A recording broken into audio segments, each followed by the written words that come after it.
For the Incas, religion was not separate from government or daily routines. It influenced farming, marriage, politics, and even funerals. People believed their gods and ancestors controlled what happened in the world. If crops failed or earthquakes struck, they thought the gods might be angry. Religious ceremonies were meant to keep the gods happy. Religion also helped Inca rulers stay in power by teaching that their authority came from the gods. Inca religion was influenced by older Andean cultures like the Wari and the Tiwanaku.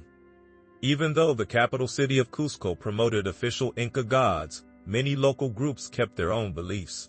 One common idea was that each community had a founder who came out of a sacred place in the earth, called a Pacarisca. The Incas continued the long tradition of worshipping the sun, moon, stars, and planets. Shamans were important religious leaders. People believed they could predict the future by studying signs in fires or even in the insides of llamas.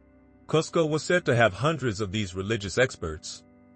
Oracles, or holy places where people went for advice from the gods, were also important, including famous sites like Chavan and Pachacamac.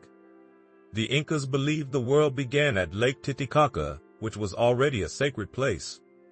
The creator god Viracocha first made giants, but then created smaller humans. The first humans made him angry because of their behavior, so he turned some into stone and changed others into parts of nature. He sent a huge flood, saving only 3 people to restart the human race. After that, he created the sun, moon, and stars. Disguised as a traveler called Kontiki, he taught people useful skills and guided Manco Qhapaq and Mama Oclo to found the city of Cusco. In the end, he walked into the ocean and disappeared, promising that messengers would return someday. The most important god was Inti, the sun god. He was seen as the protector of the empire. The Inca ruler was believed to be a direct descendant of Inti, which gave him the right to rule. In Cuzco, the Temple of the Sun, called Coricancha, held a golden statue of Inti named Punchao. The statue showed a young boy with rays shining from his head. It even contained ashes from past Inca rulers. Each day, it was taken outside to face the sun. The temple was once covered in gold before the Spanish took it. Inti also had other sacred places, including the fortress of Sacsayhuaman. The high priest, called the Vilak Umu, led ceremonies for Inti, helped by chosen young women known as Azaz. Land and animals were set aside just for the worship of Inti. One major festival was Inti Raymi, held in June during the winter solstice. It lasted 8 or 9 days and included sacrifices, offerings of water and chicha beer, feasts, singing, and ceremonies. Another important ritual was Qhapaq Ucha. During this event, selected children from across the empire were sacrificed. These sacrifices were believed to protect the ruler and the people. The children were killed by strangulation or by having their hearts removed, and their deaths were considered sacred offerings. The Coricancha temple also honored other gods. Mama Kilya, the moon goddess, controlled the calendar. Qhapaq, the god of thunder and storms, was believed to make thunder with his sling and lightning from his shining clothes. The rainbow god Quchu and Venus, called Chaska, also had temples there. Other important gods included Pachamama, the earth goddess, who farmers honored in their fields. Pachacamac, linked to earthquakes and prophecy, had a large temple city where people went for advice. Coastal people especially respected Mama Coca, the mother of lakes and seas. Cusco alone had hundreds of shrines. The Incas carefully studied the sky. They watched the movements of stars and planets and believed they affected life on Earth. The Pleiades, the Milky Way, Orion's belt, and Venus were all seen as powerful heavenly beings. The Incas believed that everything on Earth had a matching star in the sky. People worshipped in temples called huacas and at sacred places known as huacas.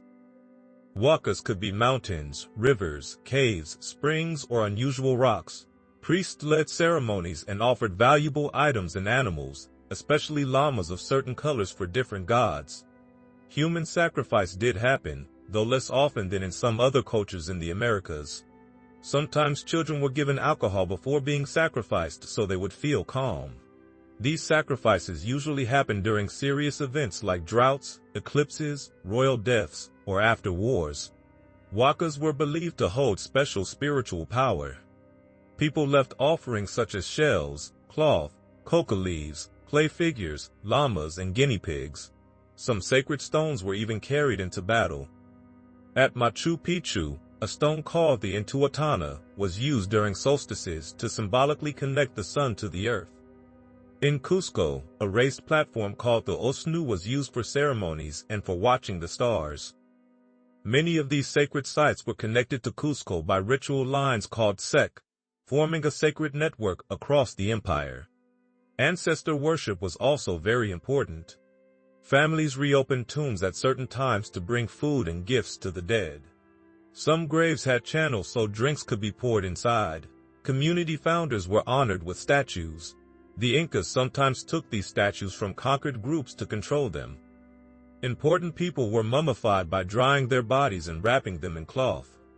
These mummies were brought out for festivals, weddings, and harvest celebrations. The preserved bodies of former rulers, called mallquis, were treated almost like living people. They were dressed, fed in ceremonies, and their advice was shared by priests during big decisions. They even took part in the Inti Raymi festival. After the Inca Empire fell, the official worship of the sun became less important outside Cuzco. Many communities returned to their older beliefs and lunar calendars. Temples built for Inti were abandoned or used for other purposes. Even so, many Andean traditions survived. In modern Peru, ceremonies like Inti Raymi and mountain pilgrimages have been revived, keeping ancient Inca traditions alive.